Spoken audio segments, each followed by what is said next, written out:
Kenya's regions, distinguished participants, good evening. Hamjambo, Mlembe, muri balamu, muri mwoyo, musangalire.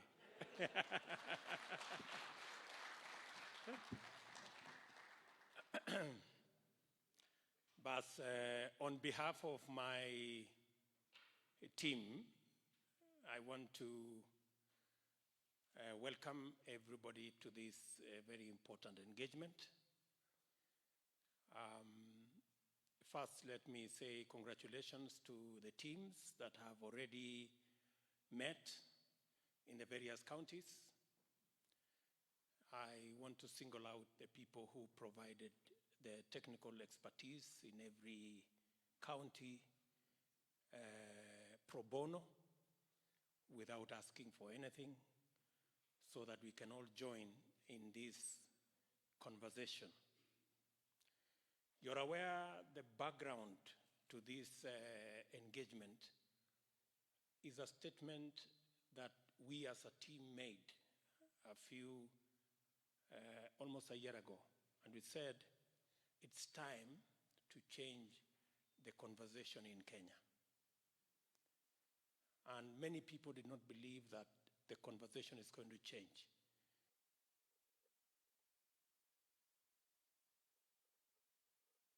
About changing the constitution so that the leaders can have what they want.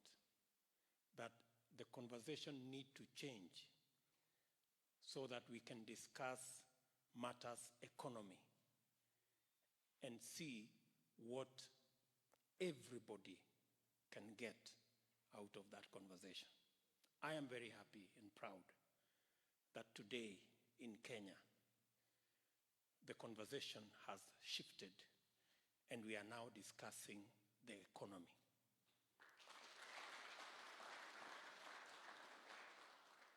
I know many people have tried all manner of tricks. Some have resorted to insults. Others have resorted to all manner of games to try and derail this conversation. But facts are very stubborn. That today, whether you belong to this or that formation, the people of Kenya have insisted that it's time to have a conversation about our economy. And even those who are using insults and all manner of games to try to engage in this very important conversation, there are people who are telling us, let us not discuss economic models. But they are happy to discuss governance models about how to change the constitution, whether it's parliamentary or presidential. So if you are ready to discuss governance models about how to change the constitution, my friends, we are going to have a conversation about economic models that will liberate us from where we are and take us to a new place. But you see, I am reminded of the words of Philippians 1:15. Philippians 1:15 says,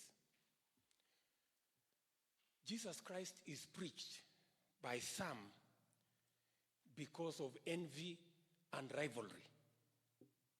But Paul says, as long as the word of God is being preached, whether it is by rivalry, whether it's through envy, so long as the word of God inasonga, Paul anasema hiyo ni sawa. So, with insults, with all manner of whatever, so long as we are having a conversation about the economy, it's fine. Let's have a conversation about the economy anyway. Let me say the following in conclusion.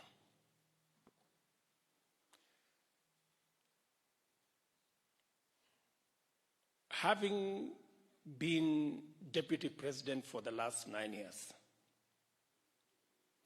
I am persuaded beyond any reasonable doubt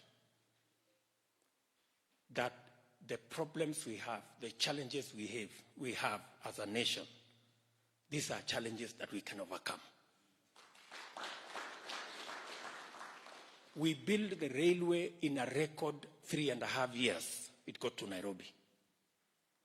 We have doubled the number of kilometers of tarmac in Kenya in 10 years. We have connected almost 8 million people to electricity in 10 years. I want to tell you that it is possible for us to create 2-3 million jobs for our ordinary citizens if we are focused on dealing with it. It is possible for us to create a financial framework that will support every enterprise, however small, and liberate them from the bondage of Shylocks and high interest rates. It is possible for us to reorganize our farming and our agricultural and our livestock sector that contributes 25% of our GDP today. It's possible for us to reorganize it so that we can get better value out of it, we can get higher productivity, we can enhance our production, we can engage in value addition, agro-processing and manufacturing, and we can turn around the fortunes of our farmers and put money in everybody's pocket.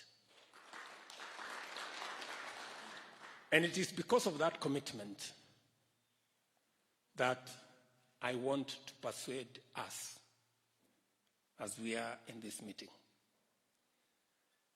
that we are not engaging here in an academic exercise. We are not engaging here in an empty political exercise. This is a serious exercise about the destiny of our country.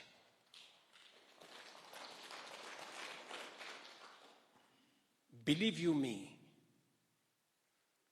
that the meeting we are having here today, when the history of Kenya will be written,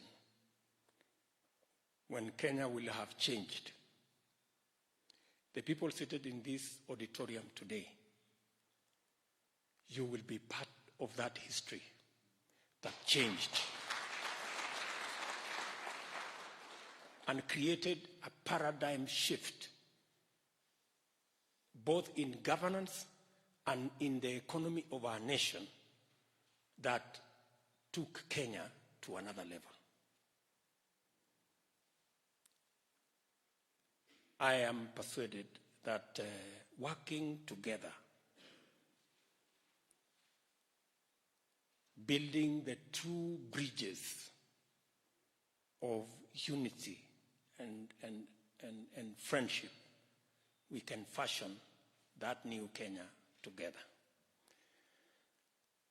If any one of you had a doubt that there is a God in heaven,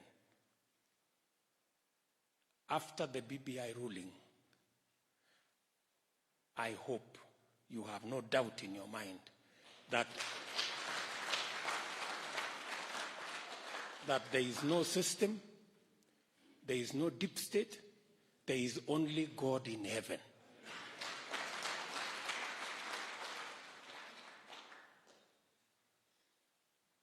All of you know the kind of engagement we had under this BBI. You know, the way it was steamrolled through the counties with bribery and intimidation and blackmail, through the National Assembly with a lot of gusto and bravado, through the Senate.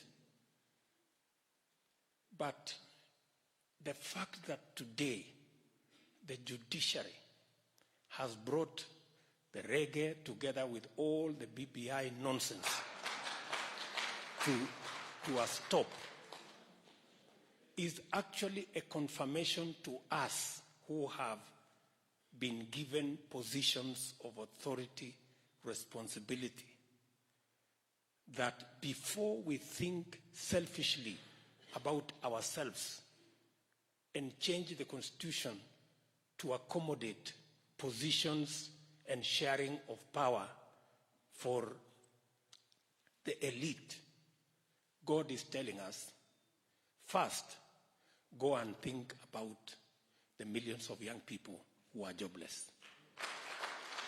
Go and plan for Mama Mboga and the small business people to have the correct environment, the appropriate financial instruments for them to do business as well.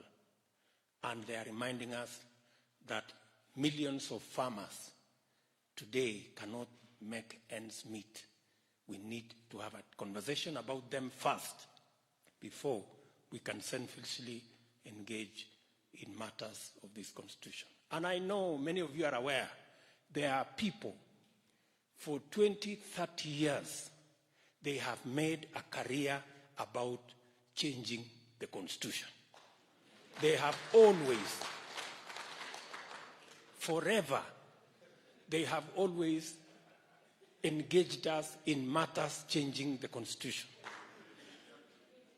And even after the collapse of the BBI, they have told us they will again engage us in another changing the Constitution after the next elections. We want to stop them and tell them there is a Kenya outside changing the Constitution. Let us engage in changing the economy.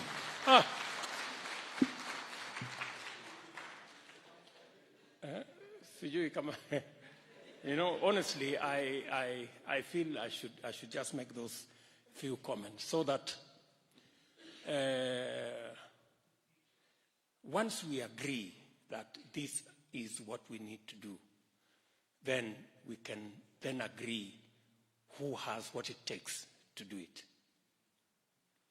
And finally, let me say that there is no opinion which is more superior than the other. Let us be open.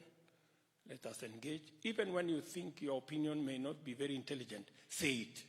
Maybe that is the opinion that we need to make the difference as we go forward. We don't believe that there are more superior ideas than the other.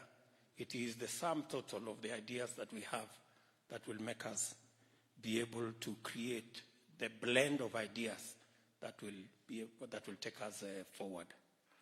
Again, let me say that you're welcome to this meeting.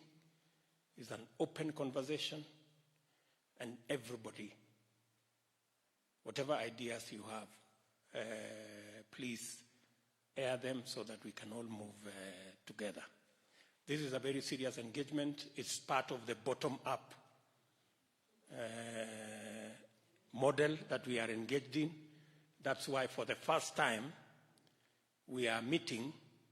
Ordinarily, a meeting like this of politicians and others would be a discussion on how to share positions. But you know, we are not discussing here to share no position. We are sitting here to discuss the economy.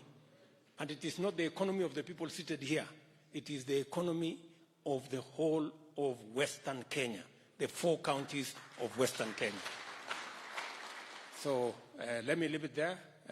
I think we can now hand it over to Mr. Butiko to continue with the presentation from Vihiga. Asanteni sana. Oriomono.